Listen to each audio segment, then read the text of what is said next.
the CBS Evening News. With Dan Rather reporting from CBS News headquarters in New York. The Nobel Prize in Medicine was awarded today to 3 U.S. researchers. Their pioneering chemical and biological discoveries. In Sweden today, the Nobel Prize for Medicine has been awarded to 3 American scientists. Robert Furchgott, Louis Ignarro, and Farid Murad were recognized for discovering... Well, 3 men are being honored for their research into the role of the chemical compound nitric oxide in the human cardiovascular system. Here at home, 3 American scientists are celebrating their shared Nobel Prize in Medicine. So how does one find out that they've won the Nobel Prize? You get a phone call at about 4 o'clock in the morning, which happened yesterday morning, obviously. And were you expecting it? You never expect it. As a scientist, you hope that that might happen in your lifetime, but it's always a surprise, I'm sure.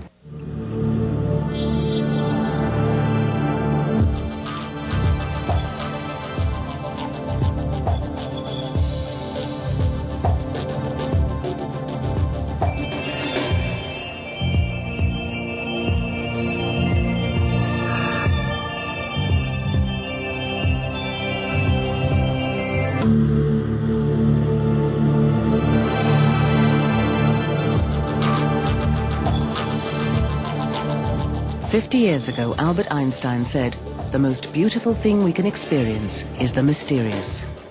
Whether that mystery is the secret of the universe or the puzzle of life itself, scientists today continue to explore the beauty of creation.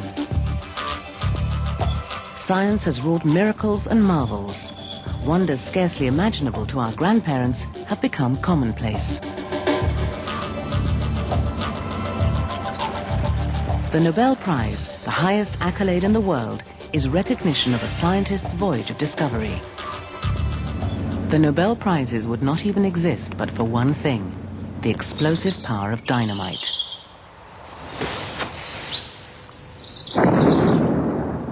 My greatest joy came when I very successfully built my first small bomb.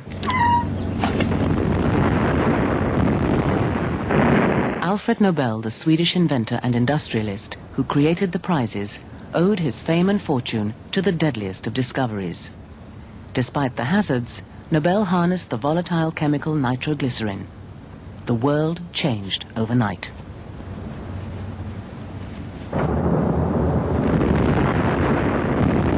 But nitroglycerin has other uses too. In later life, Nobel was prescribed the same substance for his heart problems. It was found by the clinical people, physicians, that this drug was quite useful in relieving myocardial pain or angina. The munitions, the dynamite workers would go to work on Monday morning and get vascular headaches like migraine. They dilate the blood vessels in their brain and head. And that's what migraine's all about. You dilate those vessels, you get headaches. By the end of the week, their headaches went away because they developed tolerance. That then led to its use in angiopathics, I believe. And perhaps the most ironic part of the story is the fact that Alfred Nobel himself developed angina, and the very drug he discovered as dynamite was prescribed to him, and he refused to take the drug. I guess he didn't really believe how clinically successful the drug was being found to treat angina. Nobel's concerns may have been justified. It was not until nearly 100 years later that someone stopped to ask why nitroglycerin helped with chest pain, and won a share of the Nobel Prize for Medicine for doing so. Farid Murad, a doctor and pharmacologist, now based at the University of Texas, began his analysis of the way in which nitroglycerin works in the late 1970s. It was exciting to figure out, although this drug had been used for probably more than 100 years, that we now figured out its mechanisms of action. And what these drugs do is permit these compounds under the right conditions of the tissue to generate nitric oxide. Murad not only showed that nitroglycerin acts by releasing a gas called nitric oxide, he theorized that it acts as a messenger molecule, sending out signals to the countless cells that make up our bodies and telling them how to behave. The discovery caused a sensation. Nitric oxide is a known free radical, a common and toxic pollutant.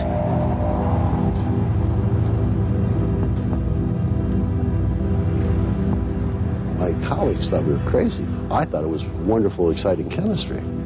Free radicals are pollutants out of car exhaust and cigarette smoke and deplete ozone in the atmosphere and all that sort of stuff. There is a huge literature as a pollutant and intoxicant.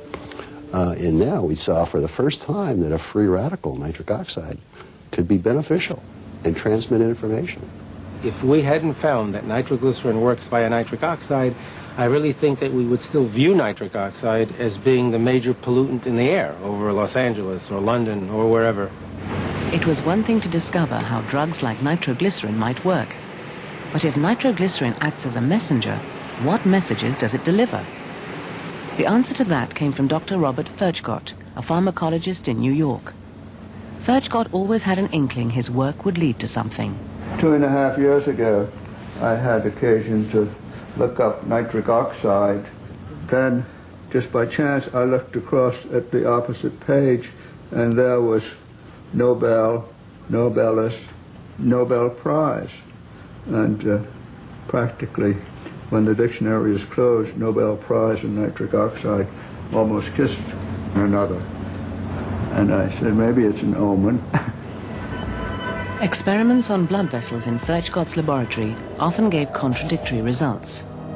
He found he could cause the smooth muscle surrounding blood vessels to expand or contract, but only if the endothelium, the lining of the blood vessel, was intact. The implication was that this lining was releasing a messenger that acted on the muscle cells. This messenger was dubbed EDRF, endothelial relaxing factor. And now the search was on to identify this mysterious molecule. It took almost an embarrassingly long time to find out what the agent was. We did not find out that the agent was nitric oxide until 1986, largely because nitric oxide was considered a toxic agent. How could it be something that was important in controlling circulation? Dr. Luis Ignaro at UCLA had been studying the effects of nitric oxide ever since Murad's revelation and was fascinated by the similarities between nitric oxide and Furchgott's EDRF. We did the key experiment. We took a nitric oxide, which actually is supplied as a gas in a cylinder, and we actually injected it as a small stream of bubbles into organ chambers containing strips of coronary artery. And lo and behold, we noticed that it caused a dramatic relaxation of that smooth muscle, and therefore the pressure within the vessel would drop. So once we did that very first experiment and noticed that nitric oxide was a very potent agent in relaxing the smooth muscle, we knew that we had it. By 1986, the stage was set. Ignaro knew he had unraveled the identity of Furchgott's EDRF and planned to tell the world at a medical conference. What he didn't know was that Furchgott had solved the problem too. I presented all my evidence that EDRF was nitric oxide, and much to my surprise and joy, both at the same time, Bob Furchgott presented evidence which was completely different than mine, that EDRF might be nitric oxide. These two hypotheses, which we presented within 30 minutes of one another, certainly was the highlight of that conference back in 1986. They professed and predicted that EDRF was going to be nitric oxide. And that then brought the whole field together, and the field took off and went bananas. The discovery that a gas once derided as an environmental menace is actually a medical marvel led to an explosion of work in the field. But nowhere has the effect been felt so strongly as in the treatment of premature babies suffering from the life-threatening condition pulmonary hypertension. The letter that I appreciated most came from a woman in California who sent a picture of her daughter, who's, I believe, about 4 months old. They were very expert perinatal pediatricians who worked with her, with the daughter, and used the nitric oxide inhalation. And she felt that she should write me to tell me that our discovery about nitric oxide was something that saved her daughter. There are just so many things that are going to blossom and happen in the next decade or two. It's immediate life-saving ability in the intensive care unit with premature babies. Its potential application for blood pressure maintenance, for heart failure, for cancer therapy, for new approaches to inflammatory diseases. You know, a lot of us would love to cure AIDS. A lot of us would love to cure cancer, heart disease, stroke, dementia. That's all doable. Nitric oxide plays a role perhaps in almost all those fields.